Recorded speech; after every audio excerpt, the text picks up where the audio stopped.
Саламатсыздар ма? Жамбыл облысы Сарысу ауданы Жаңатас қаласы Абылай хан атындағы мектеп-лицейінің тарих пән мұғалімі Жұмаділдаева Жазира Керімқұл қызы.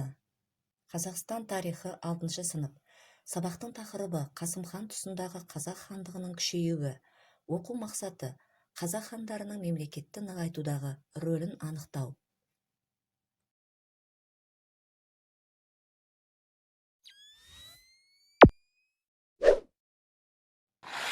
Қазақ хандары топтамасы. Қасым хан 1511-1521 жылдар аралығында билік құрған. Қасым ханның қасқа жол аталған дәстүрлі қазақ қоғамындағы әдет ғұрып заңдарының жиынтығын қолданысқа енгізген. Қазақ хандығының күшеюі және нығаюы Қасым ханмен тікелей байланысты.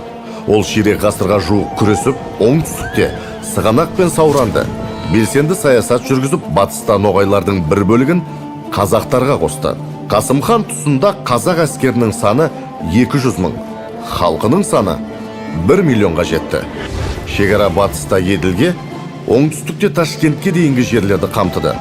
Орыс деректері бойынша Қасым хан 1521 жылы қыста қайтыс болып, сарайшықта жерленген. Қасым ханның реформасы Қасым ханның қасқа жолы деген атпен белгілі. Қасым ханның қасқа жолы қазақ халқының хандық дәуіріндегі әдет-ғұрыптық заң ережелерінің жиынтығы. Қасым хан өзі билік құрған кезеңде қазақ халқының этникалық аумағын кеңейту барысында әдет-ғұрыптық заңдарға арқа сүйенген. Қасым хан өз заңында Құран талаптарына қайшы келмейтін қазақи ғұрып ережелерін сақтайды.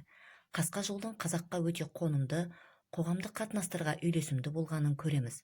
Бұл заңға енген ережелерге тоқталсақ, мүлік заңы, жер дауы, мал мүлік дауы, қылмыс заңы, кісі өлтіру, талау, ұрлық қылу, әскери заң, алама міндеті, қосын жасақтау, қара қазан, ердің құны, тұлпар ат, елшілік жоралары, майталман шешендік, халықаралық қарым-қатынастағы сыпайылық, ибалылық, жұртшылық заңы, шүлен тарту, ас, той, мереке, думан үстіндегі ережелер, ат жарыс, бәйге ережелері.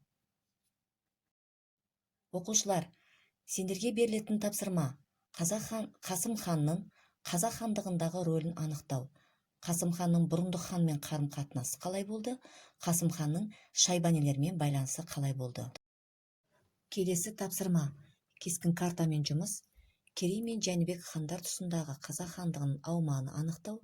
Қасым хан тұсындағы қазақ хандығының аумағын кеңейту. Картада қазақ хандығының көрші мемлекеттерін белгілеу. Келесі тапсырма: концептуалдық кесте әдісі бойынша кейіпкер, мұндағы Қасым хан, кейіпкерге өмірдің көзқарасы, адамгершілігін, іс-әрекетін анықтап, кейіпкерге сипаттама беру.